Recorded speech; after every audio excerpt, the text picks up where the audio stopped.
Good evening, aspirants. Welcome to Daily News Analysis brought to you by Shankar IAS Academy. Today's date is August 2, 2024. Displayed here are the list of topics that we are going to discuss today. Now, without any delay, let us get into the discussion. Guys, look at this article. It is about the GST revenue. The GST revenue has increased to 10.3% this month, that is in July 2024. So, previously, if you see, in June month, there was a decrease in revenue of GST, that is 7.3%. So again in July month, there was increase in GST. So this is the news given here. So in this context, let us know the basics of GST in the perspective of prelims exam. Firstly, about the introduction. See, GST was introduced in July 1, 2017. So it was introduced as a comprehensive indirect tax system which replaced the earlier VAT system in the country. The nodal ministry for implementing GST is Ministry of Finance. GST has replaced multiple cascading effects. The principle of GST is one nation, one tax. It was introduced under 101st Amendment Act in 2016. So these are some basic points about GST. Now let us see the structure of GST. There are three types of GST. One is central GST, which is collected by the central government and it is levied on the goods in intrastate sales, that is within the states. Then there is state GST, which is collected by the states and it is also on intrastate sales of goods. So both the central GST and the state GST are collected on intrastate sale of goods.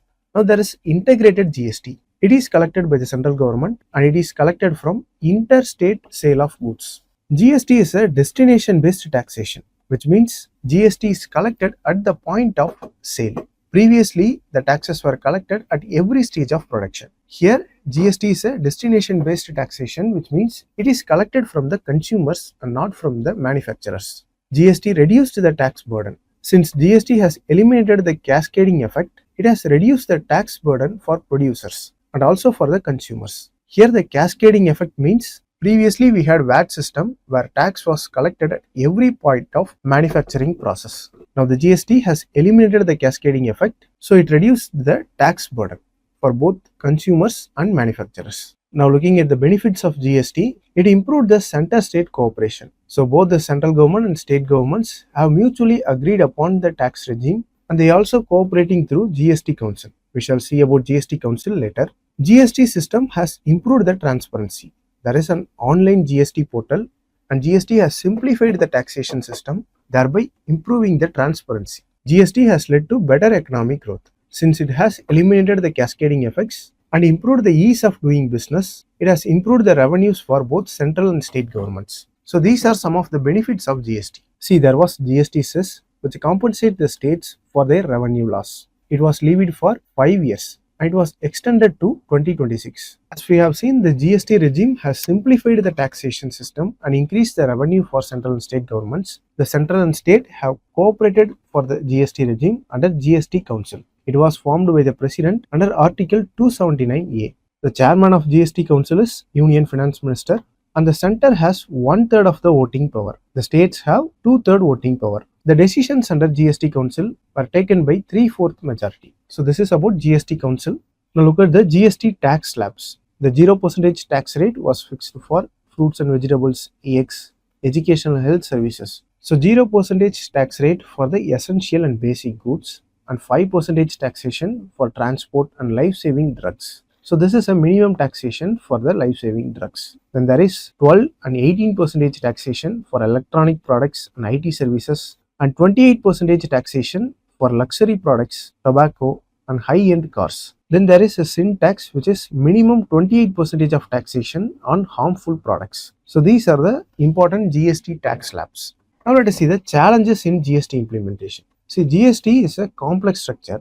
Now let us see the challenges in GST implementation. See, GST structure was a complex one. It has many tax slabs and many tax rates for different products. So it becomes complex especially for the small enterprises. Then there is a sector-specific confusion GST process. For example, in real estate sector and IT services, there was confusion in fixing GST rates. Then it impacts on the fiscal autonomy of states. See, states have been complaining about the lack of revenue and decrease in their revenue from taxes after the implementation of GST. Then high tax on IT services. It also impacts the services sector. The lack of training and awareness also impact the GST implementation. The awareness must be made for small enterprises for effective implementation of GST and advanced data analytics for accuracy and transparency in GST portal. So this should be made for better implementation of GST. So this is all about the topic. Now let us move to the next news article. Now look at this news article. It talks about the Purchasing Managers Index, that is PMI survey. The recent Purchasing Managers Index has revealed that there was a decrease in factory activities in India. The Purchasing Managers Index is an indicator of whether there is an expansion of manufacturing activities or there is a decrease in manufacturing activities. So it is calculated for manufacturing sector and service sector separately. If the index is 0 to 50, it means there is a contraction of manufacturing activity. If it is above 50, then it means there is an expansion of manufacturing activities. So this is the significance of PMI. So PMI is an indicator of whether there is expansion or contraction of manufacturing activity in the economy. So in this context, let us see some other indexes, some other important indexes for prelims exam. Firstly, wholesale price index. It measures the average wholesale prices, that is at the earliest stage of transaction. The wholesale price index excludes the services, that means it is calculated only for goods and not for services. The base year for WPI is 2011 to 12. Then another important index is consumer price index. It measures the retail inflation, that is the prices paid by the consumer. So it reflects the actual price rise for the consumers and the base year is 2012. Now let us see the types of CPI. The two major types are CPI urban and CPI rural. There are also some other important subtypes. CPI for rural labor, CPI for agricultural labor and CPI combined. This CPI combined is used by RBI to determine the inflation targeting and ensuring the price stability. Now another major index is Index of Industrial Production. It is an important indicator of production and performance of industrial sector. So it tracks the manufacturing activity in the economy and it measures the industrial production with reference to the base period. The publication of this index has a lag of 6 weeks and this index was compiled by National Statistical Office, which was earlier called Central Statistical Organization. The base year for Index of Industrial Production is 2011 to 12. Before that, the base year was 2004 to 5 and it was changed in 2017. Now, this is the base year for Index of Industrial Production. Under this index, there were 8 core industries: electricity, crude oil, coal, cement, steel, refinery products, natural gas and fertilizers. So, these 8 core industries constitute 40% of this index. And these industries are classified into 3 broad categories: mining, manufacturing, electricity. Under these 3 broad categories, manufacturing has highest weightage in this index. The source of data for this index is taken from Department of Industrial Policy and Promotion. So these are the basics of Index of Industrial Production. Now let us move to the next topic.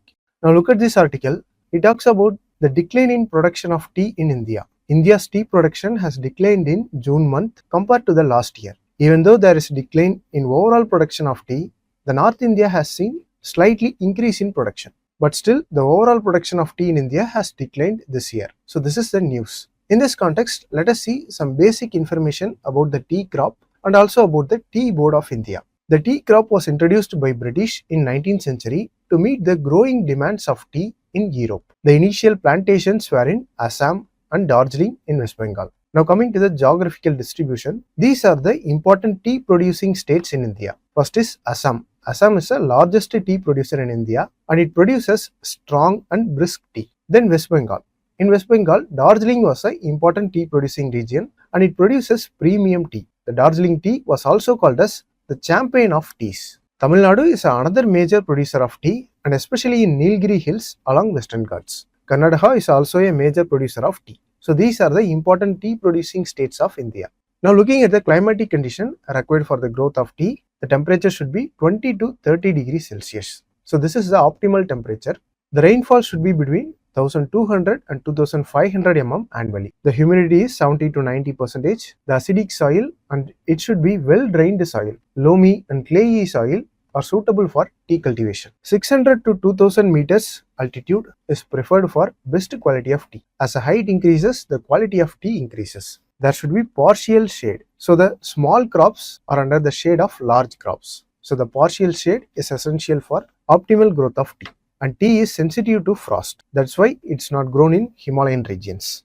The tropical rainforest in Western Ghats the subtropical forest in Assam and Darjeeling, the temperate forest in Darjeeling and Kangra Valley are favorable for tea cultivation. So these are the types of forest where tea is cultivated. Now looking at the economic importance of tea, tea is the largest cash crop in India and it accounts for 0.6% of agricultural GDP in India. India is the second largest producer of tea and it produces 1.4 million tons in 2022. But there is a slightly decline in tea production in India this year.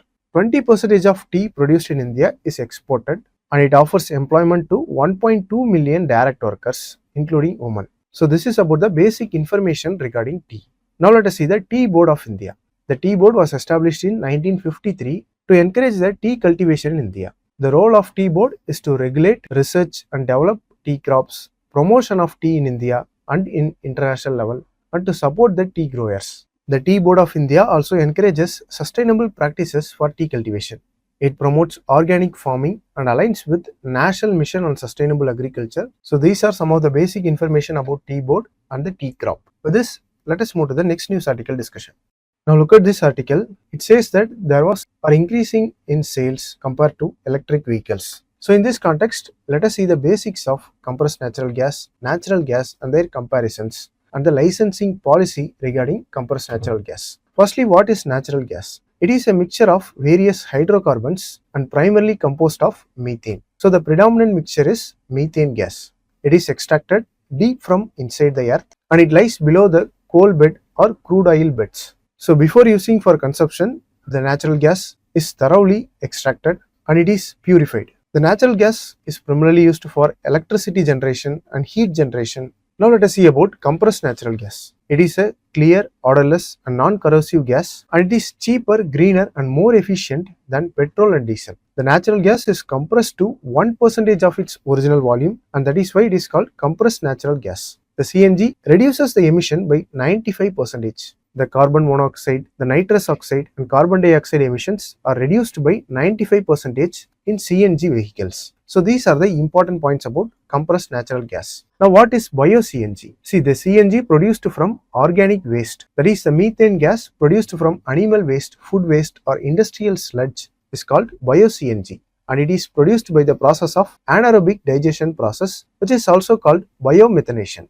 The CNG produced by this process is 95% pure methane gas. Now the advantages of bio-CNG are, it has high calorific value compared to CNG. It reduces the emissions significantly compared to CNG. It is safer to use than conventional fuels because it is lighter than air and easily evaporates when released in air. So it is a safer fuel compared to other liquid conventional fuels. Now looking at the natural gas distribution in India, currently there was 6.7% of natural gas usage in the energy basket of India. The government targets to increase this percentage by 15% by 2030. The major reserves of natural gas are Jaisalmer, Krishna Godavari Delta, Kaveri Basin, Gujarat and northeastern states. So these are the major reserves of natural gas in India. Now let us see about the Hydrocarbon Exploration and Licensing Policy. See, it was introduced in 2016 to increase the ease of business and domestic gas production for exploration and production of natural gases. The key features: there was uniform licensing for conventional and unconventional hydrocarbons. Another important feature is Open Acreage Policy. Another important feature is Open Acreage Policy. We shall see about it later in the discussion. The Hydrocarbon Exploration Licensing Policy has increased the freedom for marketing and pricing mechanism. So there were increase in ease of business. It reduced the red tapeism in manufacturing and pricing process. Then there was a revenue sharing model. Previously there was production sharing model and now there was a revenue sharing model, which is very simpler mechanism compared to previous model. So these are the advantages and features of Hydrocarbon Exploration Licensing Policy. Now under the Hydrocarbon Exploration and Licensing Policy, there was an important part called Open Acreage Licensing Policy, OALP. Under this policy, the investors can choose exploration blocks which is based on the data provided by National Data Repository. So the investors can choose the exploration blocks on their own in the specified region. This OALP has removed red tapeism and simplified the process, which in turn boosted the exploration and production of natural gas. There was also a term called expression of interest, which means the explorers can express their interest anytime and not just in the bidding process. So even after the completion of bidding process, they can show their expression of interest. So this is an important feature of Open Acreage Licensing Policy. There was also biannual formal bidding under Open Acreage Licensing Policy. So this policy aims to accelerate production and exploration of natural gas in India. So this is all about the discussion. Now we have come to the prelims practice question discussion. Look at the first question. It is about tea board in India. Look at the first statement. The tea board is a statutory body. Yes, this statement is correct. Now look at the second statement. It is a regulatory body attached to Ministry of Agriculture and Farmers Welfare. This statement is incorrect because the tea board of India is attached under Ministry of Commerce and not under Ministry of Agriculture. Now look at the third statement. The tea board's head office is situated in Bengaluru. This statement is also incorrect because the head office is located in Kolkata. The board has overseas office in Dubai and Moscow. This statement is correct. So the correct answer for this question is option D, 1 and 4. Now look at the second question. It is about GST Council. Article 297 deals with the GST Council formed by President of India. This statement is correct. In the GST, center will have 1/3 voting power while the states will have 2/3 voting power and the decision is taken based on 3/4 majority. This statement is correct. We have seen this in discussion. The question asked us about incorrect statements. So the correct answer is option D. Now look at the third question. It is about natural gas, compressed natural gas and bio-CNG. Look at the first statement. Natural gas is predominantly used in industrial sectors while CNG is favored for transportation. This is due to lower emissions compared to diesel and petrol. Yes, this statement is correct. The natural gas is predominantly used in industrial sectors and CNG is favored for transportation. As we have seen in the discussion, they have lower carbon emissions compared to conventional liquid fuels. Now look at the second statement. Bio-CNG produced from organic waste is not only a renewable source of energy but also helps in managing waste and reducing greenhouse gas emissions. This statement is correct. Bio-CNG also helps in managing waste and reducing emissions. Now look at the third statement. Indian government policy promotes the use of bio-CNG by providing subsidies and incentives to increase its production and adoption. This statement is correct. The correct answer for this question is option D. Now look at the last question. It is about indices we have discussed. The first statement, Consumer Price Index measures changes in price level of basket of consumer goods and services purchased by household. This statement is obviously correct. The Wholesale Price Index captures price movements at wholesale level, including the prices of goods traded between businesses. Yes, this statement is correct. An important thing to note here is that the Wholesale Price Index only measures the goods and not services. Now look at the third statement. The Index of Industrial Production is a composite indicator that measures short-term changes in the volume of production of basket of industrial products. Yes, this statement is also correct. So the correct answer is option D. With this, we have come to the end of the discussion. If you like the video, please share it with your friends and don't forget to subscribe to Shankar IAS Academy YouTube channel. Thank you.